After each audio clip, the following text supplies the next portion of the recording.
TikTok burn பண்ணப்ப கடைசி video கூட என்கிட்ட இருக்கு. அது என்னோட பெரிய ஒரு மெமரிஸா நான் பாக்குறேன். வரண்டா தண்ணிய போட்டு வந்து சாயங்காலம் உன்னை பின்னல. ஆக்சுவலா என்ன வேற ட்ரெஸ்ல வேணா அதை பாத்துருக்கலாம். நீங்க அதோட அடையாளம் வேணா தெரியாம இருந்திருக்கும். என்ன வெள்ளை சட்டையோ கருப்பு பேண்டே தான் பார்த்துருப்பீங்க. அது வேற ட்ரெஸ்ஸே பார்த்துருக்க வாய்ப்பே இல்லை. மகிழ்ச்சியான தருணங்களாவே அதை எடுத்துக்கிட்டேன். ஏன்னா நான் இப்போ கோவிட் அப்போ வந்து பார்த்தீங்கன்னா எனக்கு நிறைய நல்லது நடந்துச்சு லைஃப்பில். இப்போ ட்ரை பண்ணது தான் இது எல்லாமே. சும்மா அம்மா ட்ரை பண்ணது தான். ஒன்றும் கிரிஞ்சாவெலாம் இருக்காது. சும்மா நான் எங்கள் அம்மா வச்சு பாண்டியராஜ் சார் டைலாக் வச்சு இதுமாரி ஏதாவது பேசிட்டு இருந்தோம். நீ மட்டும் எங்கள் அம்மாவை கட்டலாம், நான் உங்கள் அம்மா கட்டிக்கூடாதா? இல்லை, அதுதான் நிஜமுகம். அது ரொம்ப சந்தோஷமான தமிழ் வந்தவன். எனக்கு அது ரொம்ப மகிழ்ச்சியாக இருந்தது. ஏன்னா என் பையன் வந்து ரொம்ப கிரியேட்டராக இருந்தது. எனக்கு மகிழ்ச்சியாக இருந்தது. அப்பனுக்குள்ள தப்பாகவும் பொறுத்திருக்குன்னு அந்த வயசுல. ஆமாம், அவன் ரொம்ப அதை மேக்கப்லாம் போட்டுக்கிட்டு ராதை மனிதல் டான்ஸ் எல்லாம் ஆடினான். உங்களுக்கு டஃப் கொடுத்துருக்காரு. ஆமாம், அவன் ரொம்ப கிரியேட்டிவிட்டிவாக இருந்தான். என்கிட்ட நல்ல விஷயம் இருந்தால் எடுத்துக்க வேண்டியது. அது என்ன ரொம்ப சந்தோஷமாக வைக்குது, என் தொட்டிக்காக வைக்குது. ஒரு சாவு டான்ஸாக கூட எய்த்தா போய் குத்து டான்ஸ் கூட ஆட வேண்டியதுதான் ஜாலியாக. இதில் என்ன இருக்குது, மனசுக்கு பிடிச்சதை பண்ணணும். நானாக வாழணும்ல. 10 வயசு குறைஞ்ச மாதிரி ஒரு ஃபீல் மனசுக்குள்ளே. அந்த நினைவுகளுக்கெல்லாம் நான் ட்ராவல் ஆகி ஆரம்பிச்சிட்டேன். இப்போ இருக்கிறது தான் ரொம்ப இரிட்டேட்டாக இருக்குது. இப்போ இருக்கிற லைஃப் ஸ்டைல் தான் ரொம்ப இரிட்டேட்டாக இருக்குது. சிரிப்பெல்லாம் குறைஞ்சிருச்சு. எது பேசினாலுமே ஒரு கருத்தாக பேசணும். உங்களை ரொம்ப கான்சியஸாக பேச வேண்டியதாக இருக்குது. வணக்கம் சார். வணக்கங்க. என்னங்க சார், உங்களோட வீடியோலாம் பயங்கர வைரலாக போயிட்டுருக்கு சோஷியல் மீடியாவில். நீங்கள் தானா அப்படின்ற மாதிரி இருக்குது. உங்களுக்கு பெண் பிள்ளைகள் இருக்காங்களான்னு பலர் கேள்விகள் எழுப்பிட்டு வராங்களே, அது என்ன காரணம், என்ன வீடியோ சார் அதெல்லாம்? திடீர்னு வந்து ஏஐன்ற மாதிரி பல சந்தேகங்கள் வருது. ஏமா அது டிக்டாக்மா, அது அதே பாதி பேர் பார்க்கலாமா. மேலே தான் டிக்டாக் லோகோ இருக்கு. கோவிட்டோட எடுத்து விட பெண் பிள்ளைலாம் எனக்கு 2 பிள்ளை தான், ஆம்பளை பிள்ளை. அவன் பையன், அவன் 9வது போயிட்டான். இப்போ அவன் பெரிய பையன் ஆகிட்டான். அவன் பையன், அவன் தலையில் போட்டிருக்கிறதுலாம் வந்து கால் சட்டை, கருப்பு கலர் கால் சட்டை. அவன் என்னோட பயங்கரமான கிரியேட்டிவ் மென்டாலிட்டி உள்ளான். கோவிட் நேரத்தில் எடுத்தது. அதில் புள்ள ஒன்று பிறந்திருந்தது எனக்கு. கோவிட் டெலிவரி ஒன்று ஆயிருந்தது எனக்கு. சின்ன பையன், அவனும் பையன்தான். அவனும் இப்போ 1வது போயிட்டான், பெரிய பையன் ஆகிட்டான் அவன். அப்போ கோவிட் நேரத்தில் சும்மா வீட்டில் இருக்கக்குள்ள, ஏன்னா என்னுடைய கொரோனா நல்லது கெட்டதுங்கிறத விட நான் வீட்டில் இருந்தேன். இப்போ குடும்பத்தோட இருந்தேன். அதான் நான் ஊருக்கெல்லாம் போகல, மெட்ராஸ் விட்டுலாம் போகல. மாடியிலே ஜிம் எக்யூப்மெண்ட்லாம் என்கிட்ட இருந்தது. போனதை ஒக்க பண்ணி செங்கல் இருக்குல்ல, வெறும் செங்கல், அதை வச்சு 2 செங்கல்ல வச்சு அதை வச்சு அடிக்க ஆரம்பித்தோம் ஃபஸ்ட்டு. ஏன்னா நான் ஜிம்முக்கு ரெகுலராக போகிறேன்னா ஜிம்மெல்லாம் க்ளோஸ் பண்ணேன். ஜிம்மு கடை சாதனை திறந்தாங்க. கோவிட்டில் லாஸ் ஆன ஜிம்முன்னு எழும்பவே இல்லை. அப்போ ஜிம் எல்லாம் மேலேயே செட் பண்ணணும். கிடைச்ச ராடலை வச்சு செட் பண்ணி, அப்புறம் ஒன் ஃபைன் வந்து மெட்டீரியல் வந்து எப்போ ஒரே ஒரு நாள் இப்போ மூர் மார்க்கெட்டில் ஒருத்தர் தெரிஞ்சவர் இருந்தார். அவரை மெனக்கெட்ட அவரை காரில் தூக்கி போட்டு கொண்டு போய் கடையை திறந்து எனக்கு தேவையான மெட்டீரியல்லாம் வாங்கிட்டு வந்தேன். கரலாக்கட்டையெல்லாம் வாங்கிட்டு வந்தேன். அது சும்மா மாடியில் எடுத்தது. சும்மா அப்போ என்ன பையன் வேறு வீட்டில் அப்படியே எடுப்போம். ஆனால் அதில் டிக்டாக்ல பண்ணிட்டு இருக்கிறதால இப்போ என்ன, நீங்கள் ஃபாரின் ஏதாச்சும் போயிட்டீங்களா சார்? தமிழ்நாட்டில் தான் இருக்கீங்களான்ற மாதிரி பலரும் கேட்டு. இல்லைம்மா, பழசு. அது பழசு. அவங்க எல்லாம் ஆக்சுவலாக டிக்டாக் பர்ன் பண்ணப்போ கடைசி வீடியோ கூட என்கிட்ட இருக்குது. அது என்னோட பெரிய ஒரு மெமரிஸாக நான் பார்க்குறேன். ஆக்சுவலாக என்னை வேறு ட்ரெஸ்ஸில் வேணால் அதை பார்த்துருக்கலாம். நீங்கள் அதோட அடையாளம் வேணால் தெரியாமல் இருந்திருக்கும். ஏன்னா வெள்ளை சட்டையோ கருப்பு பேண்டே தான் பார்த்துருப்பீங்க. அது வேறு ட்ரெஸ்ஸே பார்த்துருக்க வாய்ப்பே இல்லை. 200% வாய்ப்பு இல்லை. அதில் டிஷர்ட்டு எல்லாம் அது சும்மா ஜிம்முக்கு போனது, வாக்கிங் போனது, மொட்டை மேலே நின்னது, இப்படி மாறு இடத்துல பார்க்குற மாதிரி வேற ஒன்றும் இல்லை. அதில் வந்து எல்லாமே அதில் வந்து இருக்குது. நான் வந்து என்னோட மகிழ்ச்சியான தருணங்களாகவே அதை எடுத்துக்கிட்டேன். ஏன்னா நான் இப்போ கோவிட் அப்போ வந்து பார்த்தீங்கன்னா எனக்கு நிறைய நல்லது நடந்துச்சு லைஃப்பில். நல்லது நடந்தது, கெடுதல் நானே சித்திர பார்த்தேன் கொரோனாவில். அது ஒரு விஷயம். Just miss. இங்கே பாரு, மெட்ராஸில் 52 பிணங்கள் அடக்கம் பண்ணியிருக்கிறேன். ஆனால் ஊரில் போய் கொரோனா வந்துருச்சு எனக்கு. இங்கே ஒன்றுமே வரல. மார்ச்சேரியில் அசால்ட்டாக போகுது. வீடியோவே இருக்க. அசால்ட்டு தூக்கி என் கையாலே பாடியை தூக்குவேன். அவங்க பெத்த பிள்ளைலாம் மாடிலேருந்து வரமாட்டாங்க. நகையை மட்டும் கைட்டி தூக்கி சொல்லுவாங்க. தூக்கி வீசுறது, கீழே இருந்து உருட்டி ரொம்னு மேலே விழுவோம். அப்படி இருந்தோம். ஆனால் எனக்கு அதெல்லாம் வரவே இல்லை. நான் சுற்றிகிட்டே தான் இருப்பேன். எந்த இதுவும் இல்லை. அதாவது சஃபாரியில் போய் தண்ணி லாரி ஓட்டின டிரைவர் நானாக தான் இருப்பேன். சஃபாரி தான் வச்சுருந்தேன். இப்போ டாட்டா சஃபாரி வச்சுருந்தேன் கோவிட்டோட. ஸ்கார்பியோ கொடுத்துட்டு சஃபாரி வந்துச்சுன்னு நினைக்கிறேன். ஆமாம் ஆமாம், அப்படி தான் சுற்றிட்டு இருந்தேன். ஒரு லாரியும் ஓட்டி லாரி. ஆமாம் ஆமாம். அது ஒரு நாள் டியூட்டி 1000 கொடுத்தாங்களே. இதில் என்ன இருக்குது, ஆளே இல்லையே யாருமே. அப்படி தான் அந்த சூழ்நிலை உருவானுச்சு. கோவிட்டில் தான் முதல்ல டிபேட்டு பேசுகிற வாய்ப்பெல்லாம் எனக்கு கிடச்சிது சேட்டலைட்டில். சும்மா செல்ஃபோன்லாம் பேசிகிட்டு இருந்தேன். எனக்கு கேமராவோட என்னென்னு தெரியாது. செல்ஃபோன் இருக்குல்ல, அதில் பேசுகிறது. ஆக்சுவலாக இதில் இன்னொரு கூத்து இல்லை. டிக்டாக்குள்ளே அப்போ தான் நான் நுழைஞ்சனே. டிக்டாக் வெளியே போயிட்டு. நீங்கள் அப்போ தான் அதுக்குள்ளே. ஆமாம், அது மொத்தம் ஒரு 300 வீடியோக்குள்ளே இருக்கும். அவ்வளோதான். முடிஞ்சளவு ஏற்றிருக்கோம். இந்த சொச்சத்தையும் ஏற்றிருக்கணும் அதில். ஏன்னா அதை ஆவணப்படுத்தணும். இது எப்படி நடந்தது, இந்த நிகழ்வு எப்படி நடந்துச்சுன்னு கேளுங்க. ரொம்ப எனக்கு விசித்திரமாக இருக்கும். டிக்டாக்னு ஒன்று இருக்குங்கிறதே எனக்கு அப்போ தான் தெரியும். இதான் உண்மையும் கூட. தெரியறப்பவே அது பேன் ஆமா, பண்ணி வெளில அந்த போயிடுச்சு. ஆப் ஒன்று வந்துச்சு இல்லை, ஆமா. அப்போ தான் இந்த டிக்டாக்ல உள்ளவங்களை எல்லாம் பார்த்தேன். இந்த கோமாளி வேல்ட உள்ளே போய் பார்த்தேன். பார்த்துட்டு நானும் அதை லாகின் பண்ணேன். லாகின் பண்ணால் நமக்கு என்ன பண்ணுறதுனே தெரியல. முதல்ல இந்த 2 பேரை வச்சு பாட்டு பாடுவாங்கல்ல, அதில் என்னென்னே தெரியல நமக்கு. சும்மா ட்ரை பண்ணது தான் இது எல்லாமே. சும்மா அம்மா ட்ரை பண்ணது தான். ஒன்றும் கிரிஞ்சாவெலாம் இருக்காது. சும்மா நான் எங்கள் அம்மா வச்சு சும்மா பாண்டியராஜ் சார் டைலாக் வச்சு இதுமாரி ஏதாவது பேசிகிட்டு இருந்தோம். நிறைய ஒர்க் அவுட் பண்ணுறது இருக்கும் அதில். ஜிம் ஒர்க் அவுட் பண்ணுறது, கிளாஸ் மாதிரி எடுப்பேன் இப்படி இருக்கிறத வச்சு. ஏன்னா வெளியில் யாராலையும் போக முடியாது இல்லையா. அந்த water bottle 2 litre water bottle, அதில் புழுதி அள்ளி கொட்டி மண்ணை போட்டு டைட் பண்ணிட்டா அது ஒரு வெயிட் ஆகிடும். 2 வாட்டர் கேன் வச்சு தம்பிள்ஸ் போடலாம், மேலே இது ஷோல்டருக்கு போடலாம், ஒன்றாம் போடலாம், இப்படி மல்லாக்கப்படுத்திட்டு இது செஸ்ட்டுக்கு போடலாம். வெறும் வாட்டர் பாட்டில் வச்சு எக்ஸசைஸ் பண்ணலான்னு சொல்ல வர்றேன். மண்ணை கொட்டிட வேண்டியது உள்ள கிடைத்ததை வச்சு வாழ பழகிக்கிற மாதிரி. வேறு வழி இல்லை, மெட்டீரியல் கிடைக்கல. செங்கல் எடுத்துக்கிட்டோம், அரை செங்கல், ஒரு செங்கல், அதை எடுத்துக்கிட்டோம். ஃபுல்லப்ஸுக்கெல்லாம் பார்த்தீங்கன்னா லேப்டாப் பிடிச்சி துவையிறது, லேப்டாப் பிடிச்சி அடிக்கிறது, எல்லாம் கவுண்ட் பண்ணிக்கிட்டு செய்கிறது. ஆனால் தமிழ்வேந்தன் அப்படின்னா ஒரு முகமாக தான் இப்போ இருக்கவங்களாம் பார்த்துட்டு வராங்க. இவர் வந்து கிரைம்குள்ளே பேசுவார், பல அரசியல் பேசுவார் அப்படின்றது. ஆனால் இவருக்கு ஒரு மறுமுகம் இருக்கும். இந்த மாதிரியும் வந்து தமிழ்வேந்தனை நம்ம பார்க்கலாமான்ற மாதிரி ஆச்சரியமாக பார்க்குறேன். இல்லை அதுதான் நிஜ முகம். அது ரொம்ப சந்தோஷமான தமிழ்வேந்தன் அவன். எனக்கு அது ரொம்ப மகிழ்ச்சியாக இருந்தது. நேற்று எனக்கு எடிட்டர் வந்து அதை காப்பி பண்ணி ஆக்சுவலாக அது எப்படி வந்துச்சுன்னு சொல்கிறது, மறுமுகத்துக்கு அதை சொல்லிடுறேன். எங்கள் பீரோ வந்து நீங்கள் ஆஃபீஸுக்கு வந்துருக்கீங்க, பெருசாக இடத்த அடைச்சிட்டு இருந்தது. சரி, எனக்கும் ஒரு மாதிரி இருந்தது, இடம் பத்தலை, கம்ஃபர்ட்டாக இல்லை அப்படின்னு சொல்லிட்டு இதை மாற்றலான்னு சொல்லிட்டு நேற்று வேறு ஒரு பீரோ வுட்டில் போய் வாங்கணும். ரொம்ப காம்பாக்டாக இருக்கும். அதில் புத்தர் சிலையெல்லாம் மேலே வைக்கலாம், வள்ளுவர் சிலையை மேலே வச்சிடலாம், ஏன்னா மேலே இருக்கார் புத்தர், பாவம் கஷ்டப்படுறாரு அப்படின்னு பிளான் பண்ணேன். வாங்கிட்டு வந்து இந்த பீரோவில் உள்ளதை பூரா சுத்தம் பண்ணோம். அப்புறம் கோவிட்டில் பார்த்தீங்கன்னா கொரோனாவில் வந்து ஃபேமிலி ஊரில் இருந்தாங்க. நான் வந்து ஃபஸ்ட்டு வேவில் உள்ள ஊருக்கு போகவே இல்லை. இந்த மரியாதையும் இந்த மதிப்பையும் மரியாதையும் இந்த பணத்தையும் இந்த சென்னையே எனக்கு சம்பாரித்து கொடுத்தது. செத்த அந்த ஊருக்கே போட்டுட்டேன். முடிவு அப்படி எடுத்தேன். என்ன அப்புறம் இங்கே சம்பாரிச்சிக்கிட்டு ஊரை பார்த்து ஓடிட்டா அப்புறம் என்ன? இங்கே உள்ளவங்களாம் மனுஷங்க இல்லையா? செத்தா இங்கே சாவும். Be clear. ரொம்ப தெளிவான முடிவு எடுத்தேன். என்கிட்ட ஊருக்கு போகிற ஆக்சஸ் எல்லாம் இருந்துச்சு, கார் இருந்துச்சு. ஃபஸ்ட்டு ஒரு அனுமதிச்சாங்கல்ல, பாஸ் போட்டு போயிருக்கலாம். நான் எதுவுமே போகல. இதெல்லாம் நான் சொல்கிறதெல்லாம் கோவிட் கோமாளித்தனங்களை சொல்லிகிட்டு இருக்கேன். பாஸ் போட்டு நான் போயிருந்துருக்கலாம், ஆனால் நான் போகல. என்ன நண்பரவாயில்ல இங்கே இருக்கும் அப்படின்னு முடிவு எடுத்தேன். ஊரில் போய் நான் என்ன பண்ண போகிறேன்? அப்போ தான் டிபேட் பேசுகிற வாய்ப்பெல்லாம் நமக்கு கிடைச்சிது. ஏன்னா பேச்சாளர்களும் இல்லை, குறைஞ்சிட்டாங்க. ஒரு மாதிரி வாய்ப்பு கிடைச்சிது எனக்கு, அதை பயன்படுத்திக்கிட்டேன். அப்போ பீரோவில் வந்து சுத்தம் பண்ணேன். ஏன்னா பீரோலாம் வந்து அடுத்தவங்களை சுத்தம் பண்ண விடக்கூடாது. நம்ம வச்சுருப்போம் பொருள், ஜொல்லு கூட இருந்திருக்கும், இல்லை அது சுத்தம் பண்ணல. நான் தேட நினைத்தது வேற, கிடைச்சது இங்கே வேற. இந்த மெமரி கார்டை நான் என்ன யோசிக்கவே இல்லை. ஒரு பேக் பண்ணி கரெக்டாக நான் கொஞ்சம் உங்களுக்கு எப்பவுமே தெரியும், நான் எல்லாத்தையுமே ஆவணப்படுத்தி வச்சுருப்பேன்.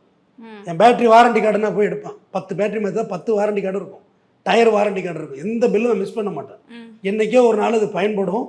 அது எனக்கு தெரியும். இந்த விஷயங்கள்லாம் பில்லிங் மிஸ்ஸிங் இருக்காது. என்னோட சர்டிஃபிகேட்ஸை நான் ஸ்கூலில் வாங்கின பஸ் பாஸ் வரையும் நான் பத்திரமா வச்சுருக்கேன்.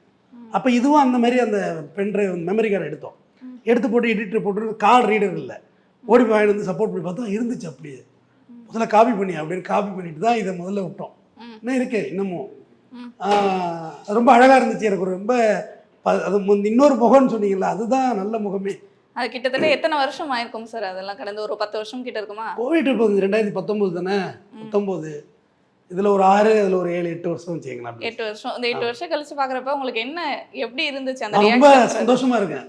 நேற்று மாலையிலேருந்து ஒரு 10 வயசு குறைஞ்ச மாதிரி ஒரு ஃபீல் மனசுக்குள்ளே. அந்த நினைவுகளுக்கெல்லாம் நான் ட்ராவல் ஆக ஆரம்பிச்சிட்டேன். இப்போ இருக்கிறது தான் ரொம்ப இரிட்டேட்டாக இருக்குது. இப்போ இருக்கிற லைஃப் ஸ்டைல் தான் ரொம்ப இரிட்டேட்டாக இருக்குது. சிரிப்பெல்லாம் குறைஞ்சிருச்சு. எது பேசினாலுமே ஒரு கருத்தாக பேசணும், ரொம்ப கான்சியஸாக பேச வேண்டியதாக இருக்குது. அப்போ அப்படிலாம் இல்லை. செல்ஃபோன் இருக்கும், அங்கே ஒரு மெடிக்கல் ஷாப் இருக்கும். அங்கே குளத்தூரில் ஒரு மெடிக்கல் ஷாப், அவர் ஃப்ரெண்டு தான் கணேஷ், அவர் மெடிக்கலு. அந்த மெடிக்கலுக்கு போயிடுவேன். ஏன்னா மெடிக்கல் ஷாப் மட்டும் தான் எந்த பிரச்சனையும் இல்லை, எப்பயும் திறந்தே இருந்தது. காலைல உள்ளே பூந்தாக்கா இதை பண்ணுறது தான் வேலை. ஆமாம், அதில் ஒரு வீடியோ கூட இருக்குது. 5 ரவிக்கு ஜோக்கர் சேர்லாம் நான் என்னடா பண்ணுவேன், அடிக்கிற அடி இது அப்படின்னு சொல்லி. எனக்கு அது ரொம்ப யூனிக்காக இருந்துச்சு. பல பேர் எனக்கு வந்து கமெண்ட் போட்டிருந்தாங்க, ஆனால் இதெல்லாம் பண்ணாதீங்கண்ணா, ஏன்னா அப்படி பண்ணுறீங்கன்னு. ஆக்சுவலாக அவங்க இந்த ரீல்ஸில் பண்ணுறேன்னு நினச்சிட்டு இருக்காங்க போல. இப்போ நீங்கள் பண்ணிட்டு இருக்க அது மேலே டிக்டாக்னு இருக்குல்ல லோகோ, அதை பார்க்கல அவங்க. அதில் சும்மா எங்கள் வீட்டில் வச்சு என் பையனை வச்சு ஏன்னா என் பையன் வந்து ரொம்ப கிரியேட்டராக இருந்தது, எனக்கு மகிழ்ச்சியாக இருந்தது. அப்பனுக்குள்ள தப்பாகவும் பொறுத்திருக்குன்னு அந்த வயசுல. ஆமாம், அவன் ரொம்ப அதை மேக்கப்லாம் போட்டுக்கிட்டு ராதை மனிதல் டான்ஸ் எல்லாம் ஆடினான். உங்களுக்கு டஃப் கொடுத்துருக்காரு. ஆமாம், அவன் ரொம்ப கிரியேட்டிவிட்டிவாக இருந்தான். சரி, அப்புறம் சந்தோஷமாக இருந்தோம். சின்ன பிள்ளை பிறந்திருந்தான். அப்போ தான் அதோட இருக்கு. ஆகா, என்ன கணம் என்ன கணம் மங்கனி அமைச்சர். அப்போ இப்போ கும்பிட்டுட்டு இருக்கான். நான் இப்போ தான் அதை ரீகால் பண்ணி பார்க்குறேன். ஏன்னா அப்போ அது பேன் பண்ணோன்னா அந்த மெமரி கார்டை எடுத்து கழட்டியாச்சு எழுதுங்க, டெல்ட் இதாக ஆகிட போகுது. இப்படி கும்பிட்டுட்டு இருக்கான். நல்ல கணம் நல்ல கணம் வறுத்து கூட அப்படி சொல்லி கொடுத்து சின்ன பிள்ளை எதுக்கு கொடுத்தோன்னே அது அப்படியே போச்சு. அப்புறம் சொல்லுவதெல்லாம் உண்மை. லட்சுமி ராமகிருஷ்ணன் அவன் பயங்கரமாக என் பையன் ட்ரோல் பண்ணியிருக்கான். அக்கா அம்மா உறவெல்லாம் கெடுத்துட்டு கேட்குறான் அவன். அப்புறம் நான் வந்து மேடம் நல்லா தான் மேடம் பேசுவான், வாழைப்பழம் மாதிரி அதெல்லாம் இருக்குதுல்ல. ஆனால் இதெல்லாம் பண்ணுறப்ப உங்கள் மனநிலை வந்து உங்களுக்கு சந்தோஷமா இருக்கு. ஆனால் சுற்றி இருக்கவங்க விமர்சனம்ன்றது வைப்பாங்க இல்லையா, இது எதுக்கு உனக்கு, இது எதுக்கு தேவையில்லாத, அந்த மாதிரியான விமர்சனங்களை எப்படி சந்திச்சிங்க சார்? ஐயா, அது விமர்சனத்துக்கெல்லாம் என் பதில் சொல்ல, விமர்சிக்கிறது அவங்களோட வேலைமா. அதுக்கு நம்ம எப்படிமா வாழ்ட்டாக முடியும்? நான் அதை ஓப்பனாக சொல்கிறேன். நான் எந்த இடத்துலையும் நான் என்னை நல்லவன், என்னை அப்படி பாரு இப்படி பாரு நான் எங்கேயுமே சொல்லலையே. ஏன்னா வழக்கறிஞராக இருக்கப்ப அது என்னோட தொழில்மா, என்னோட ப்ரொஃபஷன், அவ்வளோதான். நான் வந்து இப்படி தான் வரணும், இப்படி தான் ஊருக்கு போகணுங்கிற எண்ணத்துல நான் வரல. வெறும் அழகாக நான் மெட்ராஸ் வந்தவன். ஓகேவா, நீ உலகரையே தெரியுறேண்ணா, அவ்வளோதான். என்கிட்ட நல்ல விஷயம் இருந்தால் எடுத்துக்க வேண்டியது. அது என்ன ரொம்ப சந்தோஷமாக வைக்குது, என் தொட்டிக்காக வைக்குது. ஒரு சாவு டான்ஸாக கூட எய்த்தா போய் குத்து டான்ஸ் கூட ஆட வேண்டியதுதான் ஜாலியாக. இதில் என்ன இருக்குது? மனசு பிடிச்சதை பண்ணணும். நானாக வாழணும்ல. ஆல்ரெடியே நீங்கள் எனக்கு கொடுத்து வச்சிருக்கிறது பெரிய முழுக்கிற வேலை. அது இந்த வேலை சட்டை மெயின்டைன் பண்ண வேண்டியதாக இருக்குது, பேச வேண்டியதாக இருக்குது, நிறைய படிக்க வச்சுட்டீங்க. நீ மறுபடியும் தினசரி செய்தித்தாள் வாசிக்க வேண்டியதாக இருக்குது, கான்சியஸாக இருக்கணும், புத்தகம் வாசிக்கணும். நான் அப்படி எந்த இடத்துலையும் சொல்லவே இல்லை. அது பழைய வீடியோ. அது இல்லை, இப்போ கூட ரீல்ஸ் எல்லாம் வந்து சும்மா எனக்கு டான்ஸ் வராது, எனக்கு அதான் உண்மை. டான்ஸ் ஆடுறது கூச்சப்படக்கூடாது. ஓகே, இல்லை டான்ஸ் வராது, கூச்சப்படால் எதுவுமே வராது. நம்மளுடைய அந்த கூச்ச சுபாவங்கிறாங்கள தயக்கம், அது ஒன்று எதுலேயுமே வாழ விடாது. எனக்கு டான்ஸ் வராது, சின்ன வயசுலேருந்து டான்ஸ் வராது. காரணம் தயக்கம் எனக்கு அதிகம். நல்லா பாட வராது. இந்த குரலை வச்சு எங்கேருந்து பாடுறது, பாட வராது. ஓகே, அவ்வளோதான். அப்புறம் என்ன செய்ய, ஒரு சினிமா டயலாக் அப்படியே கொடுத்தீங்கன்னா ஸ்கிரிப்ட் அப்படியே பேசி காட்டுவேன், ஒரு முழு படத்தை.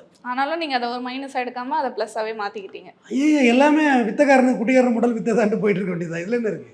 ஏன்னா இப்போ வழக்கறிஞர் தமிழ்வேந்தன் அப்படின்னா வந்து உயர்ந்த இடத்துல வச்சு பார்க்குறவங்களும் இருக்காங்க. இப்போ நீங்கள் வந்து இதை நம்மலாம் வந்து ஒரு குறையாக நம்ம நினச்சி அதை வந்து தாழ்ந்து நம்மளே டவுன் பண்ணிக்கிறோமா அப்படின்ற பேரும் பலர் மனநிலையில் யோசிக்கிறாங்க. அந்த மாதிரியும் அந்த இடத்துல நீங்கள் எப்படி சார் அதை கடந்து வந்தீங்க?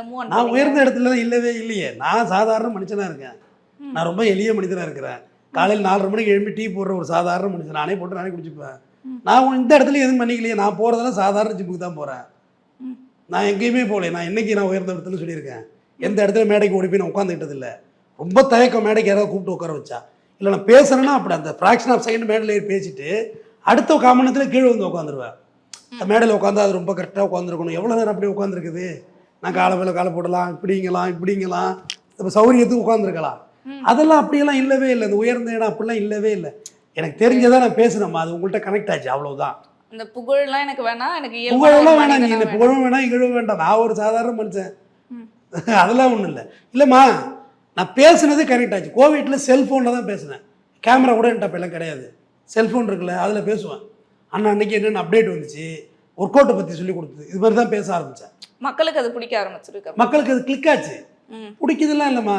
முத நாளே எனக்கு ஒரு பாசிட்டிவாக கமெண்ட் போடுறாரு, அதே நபர் அடுத்த நாள் எனக்கு திட்டி போடுறாரு. அப்போ நான் ஸ்டாண்டர்டாக தான் இருக்கேன். நான் இதே வாய் இதே தான் பேசுகிறேன். நீங்கள் பார்க்குற பார்வை தினம் தானே மாறுது. அவங்களுக்கு ஏற்ற மாதிரி கனெக்ட் பண்ணிக்கிறாங்க அந்த people. அவ்வளோதான். நான் ரொம்ப ரொம்ப எளிய மனிதனாக வாழ்றதா எனக்கு பிடிக்கும். நான் என் குடும்பம், என் வீடு, ஆசை. அப்போ இப்போ இருக்க அந்த பதவி புகழை விட நீங்கள் 8 வருஷத்துக்கு முன்னாடி இருந்த அந்த தமிழ்வேந்தனை தான் இப்போவும் நீங்கள் விரும்புறீங்களா? அதுதான் அவன் தான் சூப்பரானவன், ஜாலியாக இருக்குமா அது. மீண்டும் அந்த தமிழ்வேந்தனை இப்போ பார்க்க முடியுமா? இப்போயே அப்படி தான் இருக்கேன். நாளைக்கு போயிட்டு இருந்தாலும் நான் லாரி ஓட்டுவேன். நான் எடுத்து லாரி மாற்றிடுவேன், இல்லை வேற ஏதாவது காய்கறி வண்டி மாற்றுவேன். எனக்கு என்ன இருக்குது? அதெல்லாம் ஒன்றுமே ஷேர் ஆட்டோ ஓட்டுவேன் சூப்பராக. ஆனால் இப்போ இருக்க முடியுமான்ற கேள்வி. அதெல்லாம் இல்லை, இருக்கலாம். இதில் என்ன இருக்குது? அதெல்லாம் ஒன்றுமே இல்லைம்மா. எவ்வளோ பெரிய ஜாம்பவான்களே கடைசி நேரத்தில், அவ்வளோ பெரிய சந்திரபாபு நாயுடு மாடி விட்டு மாடியில் கார் போய் இறங்குச்சு. அவர் கடைசியாக ஒரு பாக்கெட் சிகரெட்டுக்காக வாழிக்கிட்டு கேட்கலையா? எம்கேடி தியாகராஜ பகதூரோட இறுதி காலம் எப்படி இருந்துச்சு? என்எஸ் கிருஷ்ணனோட இறுதி காலம் எப்படி இருந்துச்சு? தங்கத்தட்டில் சோறு தின்னவங்க நான் சொல்கிறாள்லாம், சாவித்திரி அவங்களோட இறுதி காலம் எப்படி இருந்துச்சு? இப்படி வரிசையாக சொல்லுங்கள். யாருக்கு இங்கே எதுவும் நிரந்தரம் கிடையாது. எனக்கு தேவை நிம்மதி. சக்ஸஸ் எல்லாம் கிடையாது. சக்ஸஸ் எனக்கு தேவையே இல்லை. ஏன்னா அதுக்கு எண்டே இல்லை. நான் அதையும் பார்த்துட்டேன். நான் வந்து ஒரு சேனலில் பேச ஆரம்பித்தேன், வாய்ப்புகள் இருக்காது, எப்படியோ யாரோ ஒருத்தர் யூடியூபர் மூலயமா ரெக்கமெண்ட் பண்ணி பண்ணி பண்ணி பண்ணி இன்றைக்கி சேனல் புற்றீசலுக்கு மாதிரி இருக்குமா, நிறைய சேனல் ஆகிட்டு. இப்போ ஒன்றுமே பேசுகிறத யார் பேசலாம் எடுக்கிறாங்க, ஆனால் அப்போ அப்படி எடுக்க மாட்டாங்க. அப்போ ஒன்றா பேசி பேசி பேசி பேசி பேசி பேசி ஒரு ப்ரொஜெக்ஷன் வந்து ஆக்சுவலாக யூடியூப்னு ஒன்று இருக்கிறது எனக்கு தெரிஞ்சிருந்தா கோவிட்லேயே நான் சேனல் ஆரம்பிச்சிருப்பேன். பட் ஆனால் அது அல்காரிதமே ரொம்ப கஷ்டமாக இருக்கேன். ஒரு சேனலே காப்பிரைட் ஆகிடுது, நமக்கு எதுவுமே தெரியாது இல்லைம்மா, என் லைனே வேறு இதில் இருக்கு, என்ன இந்த அனுபவமும் இல்லை. ஃப்ரெஷ்ஷாக வந்து எனக்கு எப்பயுமே ஒரு பிடிச்ச விஷயம் என்னென்னா, நான் நல்லா டீசல் மெக்கானிக் வேலை பார்ப்பேன். ஒரு ஆள் கீர் பாக்ஸ் இறக்க முடியும், நான் ஒரே ஆள் கீர் பாக்ஸ் இறக்குவேன். ஆமாம், ஒரே ஆள் இருக்கும், ஹெல்ப் இல்லாமல் இருக்குவேன். ஆமாம், ஆளே தேவையில்லை, நான் ஒரே ஆளே இறக்க முடியும்னால இன்ஜின் ஒரு ஆள் பிரிக்க தெரியும் எனக்கு. ஒரு வண்டி சொன்னால் அதோட கம்ப்ளைண்ட்ஸ் உடனே சொல்ல தெரியும். ஒரு சவுண்டை வச்சு கம்ப்ளைண்ட் சொல்லுவேன், இந்த மாதிரி சவுண்ட் இருக்குது, இதுதான் கம்ப்ளைண்ட்டாக இருக்கும், பாடுறான்னா அதுதான் கம்ப்ளைண்ட்டாக இருக்கும். அது காரணம் அதில் ஈல்டாக வருது. ஒர்க் ஷாப்பில் உண்டா காரை விட்டால் பேசாமல் போயிட மாட்டேன். அவங்க என்ன கேட்டுறாங்க, எங்கே வாங்குறாங்க, இது எப்படி கேட்டுறாங்க, எல்லாம் பார்த்துட்டே இருக்குது. அதில் ஈடுபாடு, எந்த வேலைனாலும் செய்வேன் நான். இப்போ கூட அப்படியே ஊரில் போய் டிராக்டர் கிடக்க எடுத்து போட்டு விவசாயம் பண்ணுவேன். இந்த வருஷம் நான் தான் விவசாயம் பண்ணியிருக்கேன். நான் விவசாயம் பண்ணுவேன், லாரி மாற்றிக்குவேன். என்ன இருக்குது, இப்படி தான் இருக்கணும்னு என்னமா இருக்குது. இந்த பூமியில் வாழணும், வாழ்கிறதுக்கு ஒரு வேலை வேணும், அந்த வேலைக்கு ஒரு ஊதியம் வேணும், அவ்வளோதானே. அது எந்த வேலை செஞ்சாதான் என்ன. ஆனால் எந்த வேலையிலும் நான் பெஸ்ட்டாக தான் இருப்பேன். எல்லா வேலையுமே லாரி ஓட்டினாலும் நான் பெஸ்ட்டாக தான் இருப்பேன். அந்த ஓனருக்கு எல்லாம் சம்பாதிச்சு கொடுத்து கணக்கு வழக்கு பார்த்து நான் கரெக்டாக கூலி வாங்கிப்பேன். அதில் ஒன்றும் மாற்றுக்கிறது இல்லை. இப்போ அடிமட்டத்திலேருந்து வளர்ந்து வந்தவன் தான் இந்த தமிழ் வேந்தனா பார்க்குறாங்க. ஆமாம், அவ்வளோதான். நான் ரொம்ப எப்படி சொல்கிறது, நான் எல்லாத்தையும் எனக்கு ஊரில் கொஞ்சம் லேண்ட்ஸ் நிறையா உண்டு, நான் இல்லைன்னு நான் சொல்ல மறைக்கவும் விரும்பலை. அதை லேண்ட் தான். ஆனால் நான் எதுவுமே எடுத்துக்கலை. நான் அப்படியே சென்னை வந்துட்டேன். சென்னை வந்து அப்படியே வாழ ஆரம்பித்தேன். அப்படியே கொஞ்சம் கொஞ்சம் கொஞ்சம் கொஞ்சம் கொஞ்சமாக க்ரோத் அப்படி இப்படி இப்படி இப்படி பண்ணி பண்ணி பண்ணி பண்ணி பண்ணி உழைப்பு தான். அது எந்த மாற்று கருத்து கிடையாது. நான் சொல்கிறேன், சேலஞ்சு விட்டு சொல்கிறேன், யாருக்கும் ஒரு ரூபா கொடுக்க வேண்டியது கிடையாது. மளிகைகளில் கூட எனக்கு அக்கௌண்ட்டு கிடையாது, வைக்க மாட்டேன். அது எங்கள் தாத்தா பாலிசி, கடை வாங்கக்கூடாதுன்னு. நான் எதுவும் வச்சதில்லை. நான் என் மனசுக்கு பிடிச்சது சந்தோஷமாக இருப்பேம்மா. நான் இப்படி தான் இருக்கிறேன்னு நீங்கள் ஏன் நினைக்கிறீங்கன்னு கேட்குறேன். நான் எப்படி வேணா இருப்பேன்.